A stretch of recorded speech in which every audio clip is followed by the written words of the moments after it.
आदरणीय बहनों भाइयों नमस्कार। आध्यात्मिक वेदांग ज्योतिष के ग्रहवाणी चैनल पर मैं पंडित दिनेश नारायण पांडे आप सभी का हार्दिक अभिनंदन करता हूं, आप सभी का स्वागत करता हूं। बहनों भाइयों, आप सभी को धन्यवाद देता हूं कि आप ग्रहवाणी चैनल को पूरे मनोयोग से देखते हैं।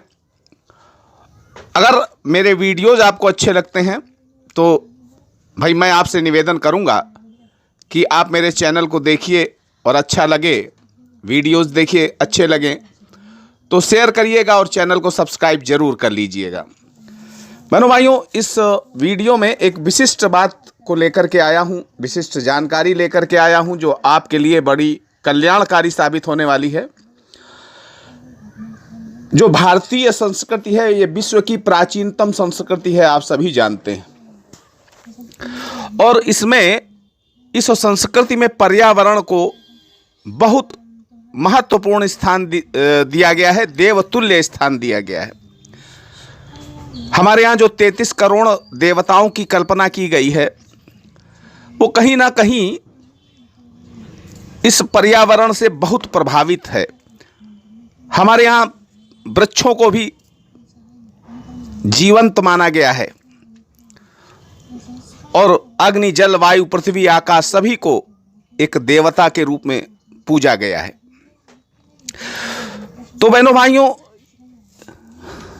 आप सभी जानते हैं कि जो पौराणिक ग्रंथ हैं, भारतीय ग्रंथ हैं, जो ज्योतिषीय ग्रंथ हैं, जो आयुर्वेद के ग्रंथ हैं, उन सभी में एक बात बड़ी कॉमन है, वो ये कि ग्रहों और नक्षत्रों से संबंधित जो वनस्पतियां हैं, जो पौधे हैं, उनका रोपण करने से, उनका पूजन करने से मनुष्य का कल्याण होता है, ऐसा सभी ग्रंथ कहते हैं। और ये हमारे पर्यावरण को संतुलित भी करते हैं, हमारी मन शक्ति को मजबूत करते हैं, हमारे आत्मबल को भी मजबूत करते हैं। बृहत संहिता, ये आचार्य बाराहमिहिर की जो संहिता है, इसमें वनस्पति के विषय में, वनस्पतियों के विषय में बहुत विस्तार से बताया गया है। और ये बताया गया है कि बगीचे में या घर के समीप आप अपनी बाउंड्री वाल के अंदर, चार दीवारी के अंदर अशोक का वृक्ष लगाएं, पुन्नाग का वृक्ष लगाएं, शीरीष इत्यादि के अगर वृक्ष लगाते हैं तो ये बड़े कल्याणकारी साबित होते हैं। ये अरिष्ट जो भी होते हैं हमारे जीवन में आते हैं, उन अरिष्टों का नाश करते हैं और मंगलकारी प्रभाव उत्पन्न करते हैं।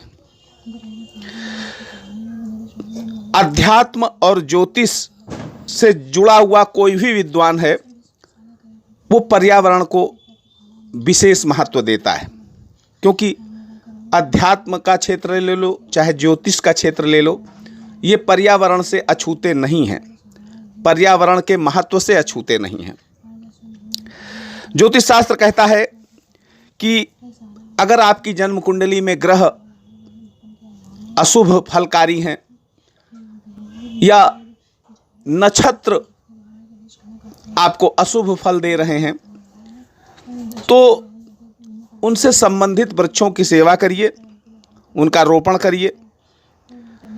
अब कुछ वृक्ष ऐसे होते हैं जिन्हें आप घर में लगा सकते हैं और कुछ ऐसे वृक्ष होते हैं जो घर में नहीं लगाए जा सकते हैं, कुछ ऐसे पौधे, ऐसे वृक्ष हैं जो घर में नहीं लगाए जा सकते हैं। तो ऐसी स्थिति में आप किसी मंदिर में लगा दें, किसी धार्मिक स्थल में लगा दें, पार्क में लगा दें, किसी नहर के किनारे लगा दें, सार्वजनिक जो जगहें हैं उनमें आप लगा सकते हैं और उनकी सेवा करेंगे तो संबंधित ग्रहों और नक्षत्रों का आशीर्वाद भी आपको प्राप्त होगा। बहनों भाइयों, इन ग्रहों के कौन से वृक्ष हैं, नक्षत्रों के कौन से वृक्ष या पौधे हैं, उनके बारे में बताऊंगा। इस वीडियो को लास्ट तक देखिएगा, बड़ी अच्छी जानकारी आपको मिलने वाली है।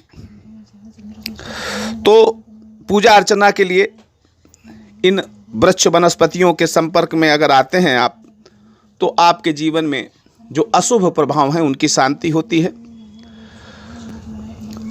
ज्योतिषीय दृष्टिकोण से देखा जाए तो विभिन्न पौधों का प्रतिनिधित्व विभिन्न ग्रह करते हैं, और जिस ग्रह को जिस भी पौधे का कारक माना जाता है उस पौधे का पालन करें, उसका रक्षण करें, रोपण करें, तो वो जो ग्रह है वो संतुलित हो जाता है और सकारात्मक प्रभाव देने लग जाता है, और उस ग्रह से संबंधित अच्छे परिणाम आपको मिलते हैं, यद्यपि जन्म कुंडली में भले ही वो अशुभ कारक हो।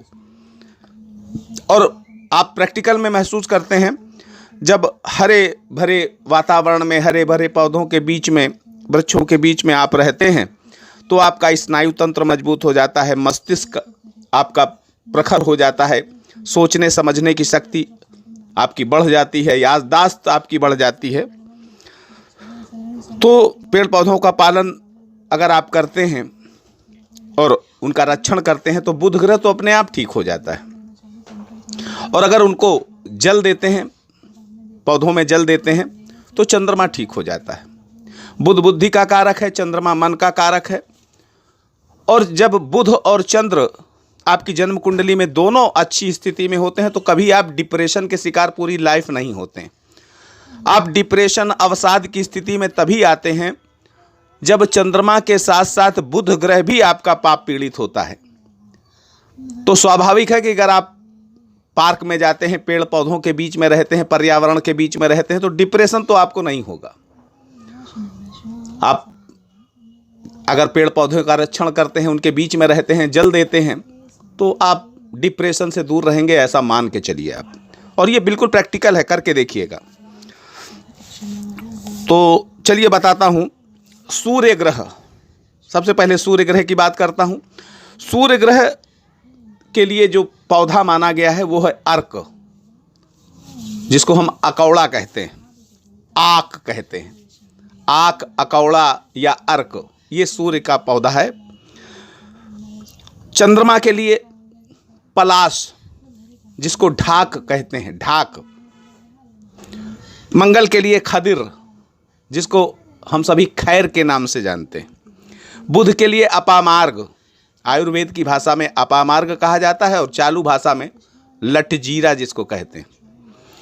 बृहस्पति के लिए पीपल, शुक्र के लिए औडंबर, औडंबर यानी गूलर, शनि के लिए शमी, राहु के लिए दुर्वा, दुर्वा यानी दूब घास, और केतु के लिए कुश, कुशा, जिसका आसन बनता है, आसन कुशा के आसन पर ना करके अंगुली में पहन करके पूजन किया जाता है। सारी चीजें। अब नक्षत्रों की बात कर लें। नक्षत्र, अश्वनी नक्षत्र के लिए कुचिला का पौधा माना जाता है। भरणी नक्षत्र के लिए आंवला है। कृतिका नक्षत्र के लिए गूलर, रोहिणी नक्षत्र के लिए जामुन, मृगशिरा नक्षत्र के लिए खैर, आर्द्रा नक्षत्र के लिए शीशम, पुनर्वसु नक्षत्र के लिए बांस, पुष्य नक्षत्र के लिए पीपल, अश्लेखा नक्षत्र के लिए नागकेशर, मघा नक्षत्र के लिए बरगद, पूर्वा फाल्गुनी नक्षत्र के लिए पलाश, उत्तरा फाल्गुनी नक्षत्र के लिए पाकड़, जिसको पकड़िया कहा जाता है, हस्त नक्षत्र के लिए रीठा, चित्रा नक्षत्र के लिए बेलपत्र, स्वाति नक्षत्र के लिए अर्जुन, विशाखा नक्षत्र के लिए कटाई, अनुराधा नक्षत्र के लिए मौलश्री, ज्येष्ठा नक्षत्र के लिए चीड़, मूल नक्षत्र के लिए साल, पूर्वाषाढ़ा नक्षत्र के लिए अशोक का वृक्ष, उत्तराषाढ़ा नक्षत्र के लिए कटहल का वृक्ष, श्रवण नक्षत्र के लिए अकौड़ा या फिर मंदार, मंदार, मंदार माला कुलितालकायई, ये शिव जी का एक श्लोक आपने सुना होगा। तो इसको अकौड़ा भी कहते हैं और अकौड़ा को मंदार भी कहते हैं। धनिष्ठा नक्षत्र के लिए शमी, शतभिषा नक्षत्र के लिए कदम्ब का वृक्ष, और पूर्वा भाद्रपद नक्षत्र के लिए आम का वृक्ष, उत्तरा भाद्रपद नक्षत्र के लिए नीम का वृक्ष, और रेवती नक्षत्र के लिए महुआ का वृक्ष।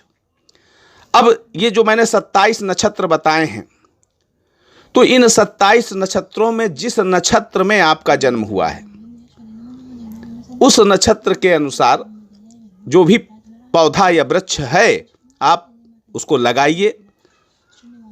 पूर्व दिशा में उत्तर दिशा में और ईशान दिशा में ये भारी वृक्ष नहीं लगाए जाते हैं। जहां आप रहते हैं इन दिशाओं में भारी वृक्ष नहीं होने चाहिए।